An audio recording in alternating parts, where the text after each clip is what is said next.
Hello everyone, hello, kumusta, how are you guys? So, I'm so glad today na may free time so tayo ay magluluto or nagluluto ng vegetables. So, look guys, what I'm cooking.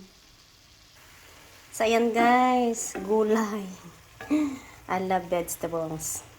So guys, ang aking gulay na niluto, meron tayong beans, bagyo beans, cabbage, carrots, bell pepper, red and yellow. So, I love colorful. So, ayan.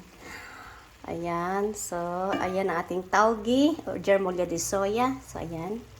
Of course, guys, ngayon, bubudburan natin siya ng shrimps. So, ayan.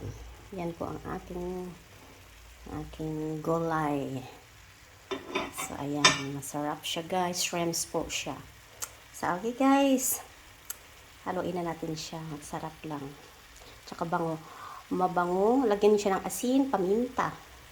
So, kung may mga pampalasa kayo, so, ayan. Ako, lagyan ko siya ng patis. Ayoko ng ibang mga pampalasa na, ayan, alam nyo na, mapampasarap. Gusto ko natural. So, ayan.